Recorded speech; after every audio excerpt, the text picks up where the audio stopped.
بسم اللہ الرحمن الرحیم۔ حضرت ذوالقرنین رضی اللہ تعالیٰ عنہ، اللہ تعالیٰ نے انہیں زمین میں اقتدار دیا تھا۔ 4 لوگ دنیا میں ایسے ہو چکے ہیں جنہیں اللہ تبارک و تعالیٰ نے پوری دنیا میں اقتدار دیا، ایک وقت میں پوری دنیا کا ایک ہی بادشاہ۔ 2 مسلمان تھے، 2 کافر۔ مسلمانوں میں حضرت سلیمان علیہ السلام اور جناب ذوالقرنین علیہ السلام، اور کافروں میں بخت نصر اور نمرود۔ یہ 2 لوگ ہیں جنہیں اللہ نے پوری دنیا میں اقتدار دیا، اور پھر اس کے بعد آنے والے وقت میں اللہ تعالیٰ امام مہدی کو سارا اقتدار عطا فرمائے گا، پوری دنیا کا۔ حضرت ذوالقرنین کے بارے میں 2 روایات ہیں، ایک تو یہ ہے کہ وہ نبی تھے اور ایک یہ ہے کہ نہیں وہ ولی تھے، لیکن مجھے حضرت مولا علی شیر خدا رضی اللہ تعالیٰ عنہ کا قول ملا ہے جس میں آپ نے فرمایا ہے کہ نہیں وہ نبی نہیں تھے، تو اس لیے میرا نظریہ یہی ہے کہ وہ اللہ کے ایک نیک بندے تھے۔ اللہ نے انہیں پوری زمین میں اقتدار دیا۔ وہ ایک مہم پہ نکلے، ان کا ارادہ بنا کہ میں ذرا دنیا کا چکر لگاؤں، تو انہوں نے سفر شروع کیا کہ میں دیکھوں ذرا سورج غروب کہاں ہوتا ہے۔ تو فرماتے میں پہنچا، بڑا گیا، لیکن میں اس مقام تک پہنچ گیا جہاں سورج غروب ہوتا ہے، تو پھر میں نے دیکھا کہ ایک سیاہ کنواں ہے جس کے اندر جا کے وہ چھپ گیا ہے، لیکن رب کریم کی اس حقیقت تک میں پہنچ سکا نہیں۔ پھر آپ فرماتے ہیں کہ میں آگے نکلا تو مجھے ایک قوم کے بارے میں بتلایا گیا جو بڑی خونخوار قوم تھی، بڑی خونخوار، اس کو یاجوج اور ماجوج کہا جاتا ہے۔ یہ قوم اتنی خونخوار تھی کہ یہ درندوں کو بھی کھا جایا کرتی تھی، اتنے لمبے چوڑے ان کے قد تھے، اتنے زیادہ طاقتور تھے کہ سانپ اور بچھو بھی کھا جاتے تھے۔ یہ نکلا کرتے تھے سبزے کے دنوں میں تو ساری کھیتیاں اجاڑ جاتے تھے، ہر چیز تباہ کر جاتے تھے، حتیٰ کہ انسانوں تک کو کھا جاتے تھے۔ تو حضرت ذوالقرنین جب وہاں پہنچے، اللہ تبارک و تعالیٰ نے انہیں ان مظلوم لوگوں کا مددگار بنایا جن پر یاجوج اور ماجوج کی قوم ظلم کرتی تھی۔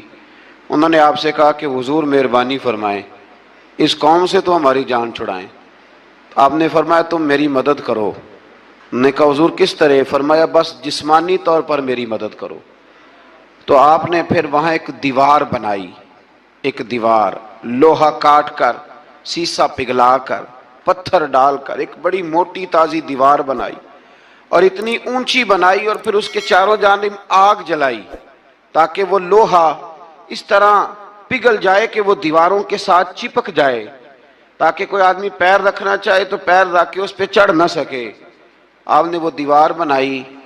اب اس قوم کا حال یہ ہوا کہ وہ اس کے اندر قید ہیں، وہ صبح جب اٹھتے ہیں تو اس کو توڑنا شروع کرتے ہیں،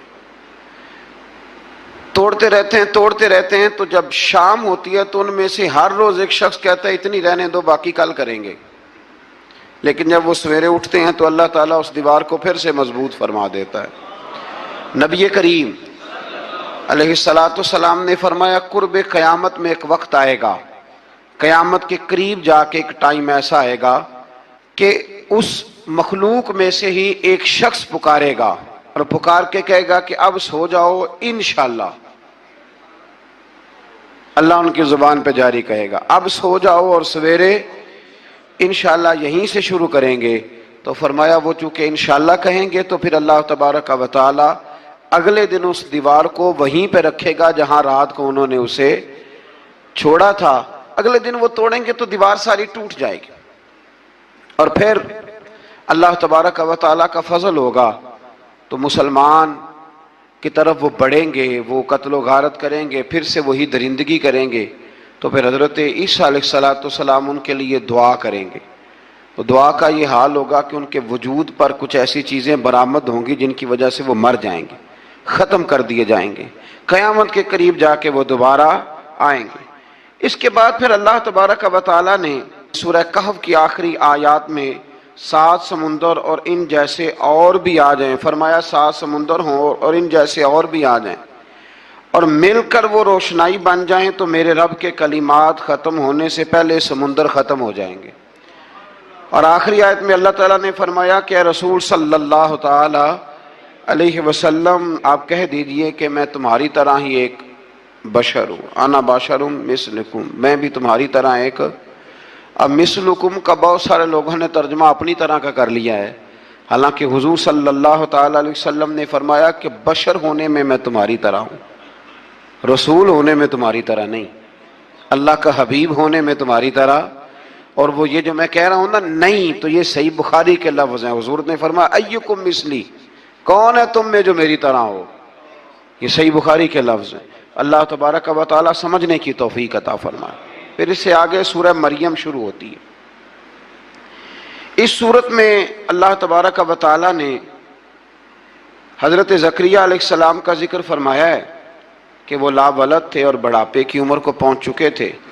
انہوں نے اللہ تعالیٰ سے اولاد کی دعا کی جو ان کا اور آل یعقوب کا وارث ہو، تو اللہ تعالیٰ نے انہیں بیٹے کی بشارت عطا فرمائی جس کا نام انہوں نے یحییٰ رکھا، بلکہ یہ نام انہوں نے پہلے سے رکھ لیا تھا، یہ یحییٰ نام انہوں نے پہلے سے رکھ لیا تھا۔ مجھے اب لوگ کس سینس میں مسئلہ پوچھتے ہیں یہ نہیں مجھے بتا، لیکن مجھ سے ایک دوست نے کچھ دن پہلے پوچھا کہ پیدائش سے پہلے بچے کا نام رکھنا جائز ہے، تو میں نے انہیں کہا کہ ہاں، آپ سورہ مریم پڑھیں گے تو آپ کا اندازہ ہوگا کہ حضرت زکریا نے بیٹے کا نام پہلے ہی رکھ دیا تھا، کیونکہ انہیں یقین کامل تھا کہ رب کریم مجھے بیٹا ہی عطا فرمائے گا۔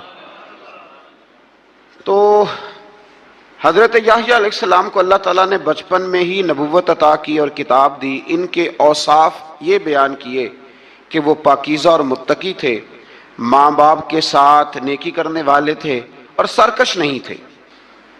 ان پر سلام ہو جب وہ پیدا ہوئے، اور ان پر سلام ہو جب ان کی وفات ہوئی، اور قیامت کے دن جب انہیں اٹھایا جائے گا۔ اس سے معلوم ہوا کہ نبی کریم علیہ السلام پر یا کسی بھی نبی پر سلام بھیجنا، اور اس دن پر سلام بھیجنا جس دن اللہ تعالیٰ نے انہیں پیدا فرمایا ہے، یہ قرآن مجید سے ثابت ہے۔ یعنی آپ یہ کہہ سکتے ہیں کہ جس سہانی گھڑی چمکا طیبہ کا چاند، اس دل افروز ساعت پہ، دل افروز ساعت پہ اللہ، تو یہ عین قرآن مجید ہے کہ جس دن وہ پیدا ہوئے اس دن ان پر سلام۔ اللہ تعالیٰ سمجھنے کی توفیق عطا فرمائے۔ پھر اس سے آگے چل کر حضرت مریم سلام اللہ علیہا کا ذکر ہے کہ ان کے پاس فرشتہ آیا۔ ہم تیسرے پارے میں بھی ان کا ذکر پڑھ آئے، پھر ایک اور جگہ پہ بھی اشارتاً کنایتاً ان کا تذکر آیا کہ ان کے پاس فرشتہ انسانی شکل میں آیا، اور فرشتے نے آ کے کہا کہ میں آپ کو بیٹے کی بشارت دینے آیا ہوں۔ کہنے لگی میرے پاس کیسے بیٹا آئے گا، مجھے تو کسی مرد نے چھوا ہی نہیں۔ تو فرمایا رب ایسے ہی کرتا ہے جب وہ کسی کام کا ارادہ فرما لیتا ہے۔ تو حضرت مریم کے ہاں اللہ تبارک و تعالیٰ نے حضرت عیسیٰ علیہ السلام کی ولادت فرمائی۔ حضرت عیسیٰ بغیر باپ کے پیدا ہوئے، اور حضرت آدم علیہ السلام غیر ماں باپ کے پیدا ہوئے، تو یہ اللہ کی قدرت کی نشانی ہے۔ اب حضرت عیسیٰ علیہ السلام کی جب ولادت ہوئی تو یہ آپ کا معجزہ اور حضرت مریم کی کرامت سامنے آئی کہ آپ ایک خشک کھجور کے نیچے بیٹھی تو اللہ تعالیٰ نے اسے سرسبز و شاداب کر دیا، اور آپ اس کو ہلاتی تھی تو وہ کھجوریں گرتی تھی۔ بڑی پریشان تھی آپ کے قوم کے سامنے کیا منہ لے کے جاؤں گی، لوگ کیا کہیں گے۔ لوگوں کے لیے الزام لگانا، پروپیگنڈا کرنا بڑا ہی آسان کام ہے۔ دو ہی تو کام دنیا میں آسان ہے، ایک بدگمانی کرنا اور ایک غیبت کرنا، اور اتنا مزیدار کام ہے کہ آپ ساری دیہڑی کرائیں، کوئی بندہ تھکنے کو تیار، معاذ اللہ ثم معاذ اللہ، سارا دن۔ اور اگر آپ کہیں کہ اللہ کا ذکر کرو، تسبیح لے لو، صرف 500 دفعہ درود شریف پڑھ لو، تو پھر کیا بنے گا، کام یاد آ جائے گا، بہت سارے لوگوں نکل لیں گے۔ کبھی کبھی کچھ چیزیں بڑی یاد رہ جاتی ہیں۔ ایک شاعر نے ایک شعر کہا تھا، میری تھوڑی سی شعری ذوق ہے تو مجھے دلچسپی ہے، رہ جاتی ہیں کچھ باتیں ذہن میں۔ ایک دفعہ ہمارے ایک دوست کے بارے میں کچھ پراپیگنڈا ہونے لگا، تو میں نے انہیں ایک شعر لکھ کے بھیجا، مجھے یاد تھا، میں نے ایک شعر لکھا۔ کسی شاعر نے کہا تھا کہ مخلوق تو فنکار ہے اس درجہ کے پل بھر میں، سنگے در کعبہ سے بھی اصنام تراشے۔ کعبے کے اندر سے مٹی لے کے لوگ بت بنا لیتے ہیں اور اللہ کا شریک بناتے ہیں۔ تو کہنے لگا شاعر کہ مخلوق تو فنکار ہے اس درجہ کے پل بھر میں، سنگے در کعبہ سے بھی اصنام تراشے۔ تم کون ہو کیا چیز ہے داغ کبابی، لوگوں نے تو مریم پہ بھی الزام تراشے۔ لوگ تو منٹ لگاتے ہیں، وہ جو رہی مسجد میں، پلی مسجد میں، لوگوں نے الزام لگانے کا وقت آیا تو الزام لگا دیا، سیدہ عائشہ صدیقہ پہ لگا دیا، صدیق کی بیٹی اور صدیقہ۔ آپ سوچ سکتے ہیں کہ لوگ کہاں تک جاتے ہیں اور باتیں کہاں تک پہنچتی ہیں۔ تو یہ میرے رب کریم کا فضل اور کرم ہے کہ جناب مریم کی برات کا اعلان بھی قرآن نے کیا اور حضرت عائشہ صدیقہ کی برات کا اعلان بھی قرآن پاک نے فرمایا، یہ بھی قرآن مجید نے فرمایا ہے۔